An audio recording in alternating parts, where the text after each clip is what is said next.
केसांना फाट्या का फुटतात आणि त्या फुटल्यानंतर कमी कशा करायच्या, त्याची कारणे काय आहेत आणि त्याचे उपाय काय आहेत।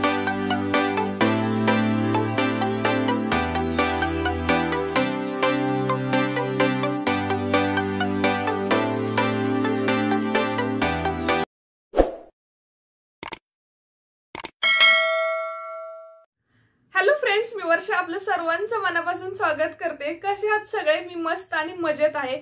तर बघा, आपल्याला केस कसे आवडतात? आपले केस छोटे असो किंवा मोठे असो, एकदम ते असे चमकदार पाहिजेत, सिल्की आणि शायनी पाहिजे। लांबून जरी बघितलं ना तर एकदम ते हेल्दी दिसायला पाहिजे, एकदम असे रफ नको किंवा असे तुटलेले नको किंवा दोन फाटे असलेले नको। छोटे असो किंवा मोठे असो, फक्त ते एकदम हेल्दी दिसले पाहिजे असं प्रत्येकीला वाटत असतं। आणि त्यानुसार मग आपण बऱ्याच गोष्टी ट्राय करत असतो, म्हणजे काही रेमेडी सुद्धा ट्राय करत असतो किंवा काही ज्या बाजारामधील सुद्धा जे प्रोडक्ट्स आहेत की नाही त्यांचा सुद्धा वापर करत असतो।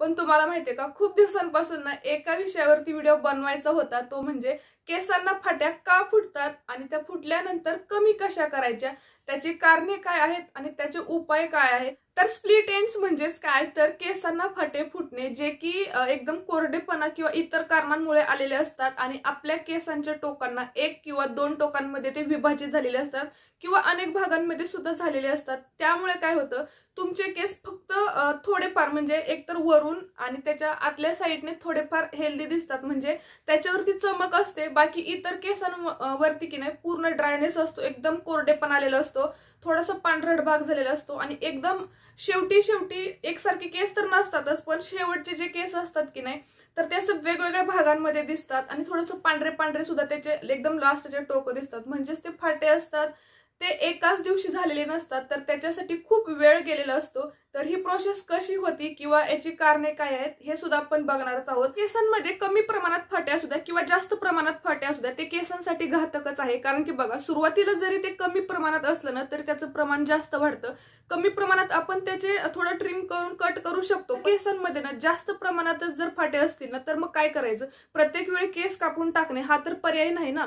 तर मग त्याच्यासाठी कोणते उपाय करायचे किंवा त्याची मेन कारणे काय आहेत ना ती अगोदर जाणून घेऊया। कारण की बघा, उपाय तर आपण करूच, पण फाटे होऊच नये यासाठी आपण कोणते प्रयत्न केले पाहिजे किंवा त्याची जी मेन थोडक्यात कारणं असतील की नाही ती अगोदर पटकन बघूया। केसांना फाटे येण्यासाठी ज्या गोष्टी कारणीभूत ठरतात त्यातील पहिली गोष्ट आहे ती म्हणजे जास्त प्रमाणात केस धुणे।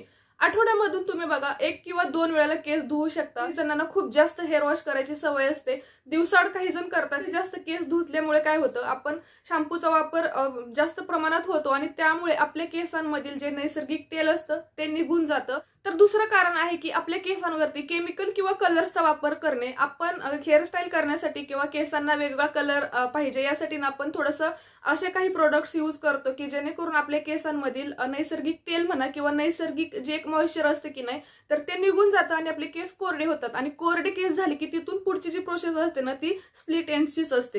तर यामधील तिसरं कारण आहे ती म्हणजे हीट स्टायलिंग। आपण बघा, केसांच्या तुटण्यामागे की नाही उष्माघात हे एक प्रमुख कारण आहे। कारण की केसांना ना जेवढा आपण हीट प्रोसेस करतो की नाही तेवढे केस आपले तुटले जातात, त्यामध्ये नैसर्गिक तेल तर जातं, सोबत क्युटिकल्स पूर्णपणे डॅमेज होतात। त्याचं कारण आहे ओव्हर ब्रशिंग करणं। त्यासोबतच बघा, प्रदूषण आणि बाहेरील जे वातावरण आहे ना खराब, या 3 गोष्टी मी एकत्र सांगते। कारण की बघा, एक तर पहिली गोष्ट, खूप जणांना सवय असते की ओव्हर ब्रशिंग करणे, म्हणजे खूप वेळा केस विंचरणे, दिवसातून 3-4 वेळा असतंच। दिवसातून फक्त 1 वेळेला आपण केस विंचरू शकतो आणि तेही जर तुम्ही नीट विंचरलं नाही, गुंता काढण्यासाठी असं एकदम खर विंचरलं ना तर बघा तुमचे केस असे तुटतात, म्हणजे हेअरफॉल झालेले ते केस वेगळे असतात आणि केस विंचरताना असे अर्धे तुकडे पडतात की नाही तर ते वेगळे असतात। तर तुम्ही जेवढं जास्तीत जास्त केस विंचराल ना तर तेवढे तुमचे तुकडे जास्त पडणार आणि नॅचरली जे ऑइल असतं ना ते जास्त विंचरल्याने ते सुद्धा कमी होतं। बाहेरचं वातावरण एवढं खराब आहे, ऊन, पाऊस, वारा, त्यासोबतच धूळ, या ज्या गोष्टी आहेत की नाही या गोष्टींचा सुद्धा डायरेक्ट आपल्या केसांवरती परिणाम होतो। आता बघा, ज्यावेळेस आपण बाहेर जातो की नाही त्यावेळेस आपण केस जर मोकळे सोडले तर ते वाऱ्याने इकडे तिकडे होतात आणि एवढी धूळ बसते। आपण घरी आल्यानंतर चेहरा धुतो पण आपण केस धुतो का, तर नाही, मग ते तसंच राहतं, डर्ट राहते केसांमध्ये। या सगळ्या गोष्टींनी आपले केस ड्राय तर होतातच, मग सोबतच तिथून पुढे जी प्रोसेस होते स्प्लिट एंड्सची, मग ही एका दिवसात होत नाही, तर या सगळ्या गोष्टी होतात। त्याचं कारण आहे की नियमित ऑइलिंग न करणे। तर बघा, हे प्रत्येक रेमेडीमध्ये तर मी सांगतच असेल किंवा प्रत्येक व्हिडिओमध्ये तुम्हाला सांगत असेल की ऑइलिंग खूप महत्त्वाचं आहे। ऑइलिंग न केल्यामुळे सुद्धा केसांमध्ये कोरडेपणा येतो. आणि यानंतरचं शेवटचं कारण म्हणजे नियमित केसांना हेअर मास्क न लावणे. याने सुद्धा बघा आपण फक्त हेअर वॉश करतो आणि त्याच्यानंतर कंडिशनर लावतो आणि काही जणी कंडिशनर सुद्धा लावत नाहीत.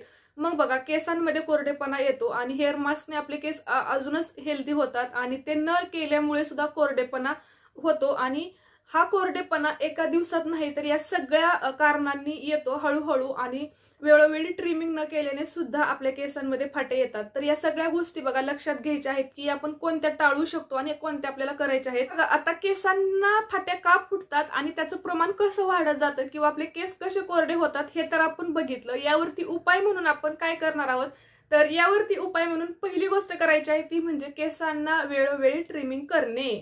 आता बघा याच्याविषयी माहिती सांगण्या अगोदर मी तुम्हाला सांगते की माझ्या केसांमध्ये की नाही अजिबात फाट्या फुटत नाहीत. म्हणजे मला तर आठवतच नाही, खूप दिवस झाले म्हणजे 10वी-12वीच्या नंतर पासून की नाही, कारण की मला जेव्हापासून कळायला लागलंय की नाही तेव्हापासून मी माझ्या केसांचं खूप काळजी घेते. मला ती एक आवड आहे त्याच्या रिलेटेड, त्याच्यामुळे आणि त्याचे मला तसे फायदे पण होतात. तर बघा एकसारखी जशी तुम्हाला इकडे केस दिसतील ना तसेच एकदम शेवटी सुद्धा तुम्हाला तसेच केस दिसतील, त्याच्यात अजिबात फाट्या नाहीत. आणि जरी मला वाटलं की नाही तरी मी असं कधी निवांत बसलेले असेल ना तर कात्री घ्यायची आणि जिथं जिथं वाटेल ना तिथे तिथं कट करत राहायचं. एकदम जरी नाही केस कट केले ना तरी सुद्धा असं. तर ह्या छोट्या मोठ्या गोष्टी लक्षात ठेवायच्या. तर बघा आपला मुद्दा काय होता की वेळोवेळी केस ट्रिमिंग करणे. एक तर बघा प्रत्येक महिन्याला 2 महिन्याला तर करायची काहीच गरज पडत नाही, मी सुद्धा करत नाही. 3-4 महिन्यातून तुम्ही 1 इंच किंवा थोडेसे जास्त ड्राय असतील ना तर थोडे जास्त केस कट करू शकता. त्याने काय होतं नवीन ग्रोथ पण होते किंवा तुमचे केस एकसारखे दिसतात. एकदम शेंड्यांना खूप खराब झालेले कोरडे केस झालेले असतात ना तर ते निघून जातात आणि आपले केस छान राहतात. तर ही पहिली गोष्ट आहे. त्यानंतर बघा ट्रिमिंग करून सुद्धा तुमच्या केसातील सगळ्या जर फाट्या नाही गेल्या तर बघा वरचे जे केस असतात ना ते कसे कट करायचे, तर पूर्ण असं केसांना पिळा घालायचा. आता माझ्यात नाहीयेत तर तसं तुम्हाला दिसणारच नाही बघा असं. आणि असे साईडला दिसतात म्हणजे ज्यांचे असे एकसारखे केस नसतात ना तर त्याचे साईडला पिळा घातला की साईडला असे पूर्ण हे होतात दिसतात आणि तिथून असे कट करत जायचं. तर एका दिवसात नाही पण तुम्ही जर हे प्रयत्न केला ना तर तुम्ही तशा तुमच्या केसातील फाट्या घालू शकता. तर ही खूप महत्वाची गोष्ट होती ट्रिमिंग करणं. दुसरा उपाय म्हणजे नियमित ऑइलिंग करणे. आता बघा तेल लावणं, तेल किती प्रमाणात कसं लावायचं, कोणते तेल घ्यायचं, सगळ्या गोष्टी मी तुम्हाला अगोदर शेअर केलेच आहेत. प्रत्येक केस धुण्याच्या अगोदर तेल केसांना लावायचंच हे मी तुम्हाला सांगते. ही एकच गोष्ट जर तुम्ही पाळली की नाही तर बऱ्याच प्रॉब्लेम्स हे होणारच नाहीत. कारण की बघा केस कोरडे होण्याचं खूप महत्वाचं हे कारण सुद्धा हेच असतं. केसांमध्ये नॅचरली तेल सुद्धा रिलीज होत असतं बघा आणि तरी सुद्धा आपल्याला वरून ऑइलिंगची सुद्धा गरज असते. कारण की बघा काही जणींचे स्कॅल्प पूर्ण ड्राय असतो किंवा काही जणींचे केसच खूप रफ असतात, ड्राय असतात. त्यामुळे फक्त स्कॅल्पला किंवा फक्त मुळांनाच तेल लावणं गरजेचं नाही, तर पूर्ण तुमच्या केसांच्या टोकांपर्यंत आपल्याला ऑइलिंग करावं लागतं. तरच तुमचे केस असे हेल्दी राहतात आणि धुतल्यानंतर सुद्धा त्याच्यामध्ये असा कोरडेपणा जाणवत नाही. नंतर तिसरा उपाय म्हणजे हायड्रेटिंग शॅम्पू आणि कंडिशनरचा वापर करणे. आता बघा तुम्ही म्हणाल की कंडिशनर तर वापरू नका असं मीच सांगते. आता बघा जे रुटीन फॉलो करतात, ज्यांना नॅचरल रेमेडीज मध्ये खूप जास्त इंटरेस्ट आहे आणि खूप छान केस होतात त्यांच्यासाठी हे नाही का, तर त्यांचे केस चांगले होतात आणि त्यांच्या केसांमध्ये की नाही असे प्रॉब्लेम्स मग होतच नाहीत. त्यांच्यासाठी नाहीच हे. पण बघा ज्यांना रेमेडी करायचा कंटाळा येतो की मी करू शकत नाही, मग त्यांनी काय करायचं, हायड्रेटिंग शॅम्पू वापरायचे. एकदम माइल्ड शॅम्पू ज्याच्यामध्ये सल्फेट पॅराबिन असं काही नसेल आणि तेही पाण्यामध्ये डायल्यूट करून कमी प्रमाणामध्ये वापरायचं, जेणेकरून आपल्या केसांना हायड्रेशन भेटलं पाहिजे किंवा नॅचरली जे केस आपले मॉइश्चर असतं की नाही केसांमधलं मॉइश्चर जाऊ नये तर ती काळजी घ्यायची. आणि कंडिशनर सुद्धा लावायचं आहे. चांगल्या तुम्ही क्वालिटीचा कंडिशनर लावू शकता जर तुम्हाला दुसऱ्या कोणत्याच गोष्टी करायच्या नसतील आणि तुमचे केस खूप जास्त प्रमाणात कोरडे असतील ना तर तुम्ही कंडिशनर वापरू शकता, कारण तो पण एक उपाय आहे आपल्या केसांना एक मऊ करण्यासाठी. यानंतर चौथा उपाय आहे तो म्हणजे गरम पाण्याचा वापर टाळायचा आहे. त्यासोबत कमी केस धुवायचे आहेत. म्हणजे 2-3 पॉइंट्स आहेत मी एकत्र सांगते.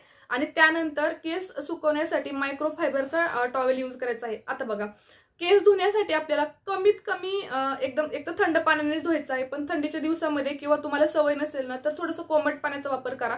कारण की जेवढं गरम पाणी आपण वापरू तेवढे आपले क्युटिकल्स डॅमेज होतात आणि केस कोरडे होतात. त्यानंतर बघा केस कमी प्रमाणात धुवायचे. जसं की मी सुरुवातीला सांगितलं की जर तुम्ही 3 वेळेला धुत असाल ना तर तुम्ही 2 वेळेला धुवा किंवा तुम्ही दिवसाआड जर धुत असाल ना तर मग आठवड्यातून 3 वेळेला धुवा. असं करा. शक्य होईल तेवढं 2 वेळेला आपण आठवड्यातून धुवू शकतो. आणि त्याच्यानंतर केस सुकवण्यासाठी एकदम रफ टॉवेल नाही वापरायचा. केस आपले झटकायचे नाहीत. एकदम सॉफ्ट, जरी मायक्रोफायबरचा टॉवेल नसेल ना तरी सुद्धा कॉटनचं जे पण तुमच्याकडे कपडा असेल किंवा टी शर्ट असेल त्याने छान केस असे पूर्ण त्यातील पाणी काढून घ्यायचं आहे. असे एकदम रफ झटकायचे पण नाहीत. या सगळ्या छोट्या छोट्या गोष्टी आहेत, पण या गोष्टी सगळ्या कारणीभूत आहेत आपले केस एकदम तुटण्यासाठी, ड्राय होण्यासाठी. यानंतरची गोष्ट आहे ती टाळायची आहे. तर बघा, कलर्सचा आणि स्ट्रेटनरचा वापर टाळायचा आहे. तर बघा, काही जणांना ना फॅशनची आवड असते, कलर्स आवडतात किंवा केसांना स्ट्रेटनिंग करणं हे ते करणं आवडतं की नाही, तर तुम्ही करा, बिनधास्त करा, पण कमी प्रमाणात त्याचा वापर करा आणि ते करताना योग्य ती काळजी घ्या. मी तर म्हणेल शक्य होईल तेवढ्या या गोष्टी तुम्ही टाळाच. या गोष्टींनी खरोखर केसांवरती खूप साईड इफेक्ट्स होतात. मला तर ते स्ट्रेटनर करताना सुद्धा दुसऱ्यांचे केस बघितले ना तर असं कसं तरीच वाटतं. यानंतरचा उपाय म्हणजे हेअर मास्कचा वापर करणे नियमित. मी परत तेच सांगते बघा, आपण स्किनसाठी किती गोष्टी करतो, एक्सफोलिएट करण्यासाठी स्क्रब करतो, फेशियल करतो, खूप काही करतो. फक्त चेहरा धुतो असं आहे का? नाही. तसंच केसांमध्ये पण असतं बघा. हेअर वॉश करा तुम्ही वेगवेगळे हेअर मास्क बनवा, नॅचरली बनवा किंवा तुम्ही बाजारामधून रेडीमेड सुद्धा घेऊ शकता, पण त्याचा वापर करा. याच्यामुळे ना केसांमध्ये चांगल्या प्रकारची शाईन येते, केस सिल्की होतात आणि एक वेगळ्या प्रकारची चमक येते.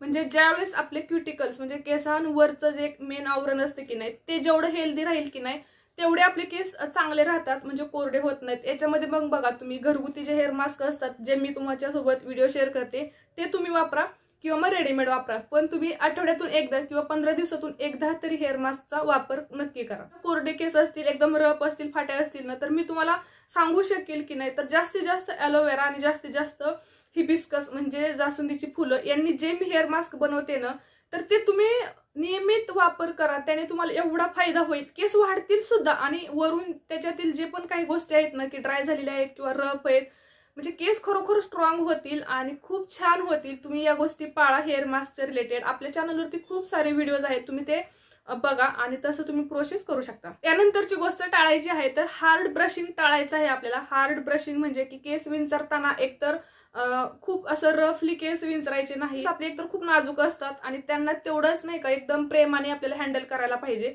कसंही जर विंचरलं ना, असं एकदम गुंत आहे आणि तुम्ही असं खरखर विंचरताय तर केसांमध्ये नुकसान होतं. ती म्हणजे की अमिनो ऍसिड युक्त प्रोडक्टचा वापर करायचा आहे. पण अमिनो ऍसिड युक्त जास्वंदीची फुले सगळ्यात बेस्ट ऑप्शन आहे. मी 2 वर्ष झाले अनुभवलेला आहे ना, म्हणून तुम्हाला असं सांगू शकते की त्याने काय केसांमध्ये बदल होतात ना ते मी स्वतः बघितलेलं आहे.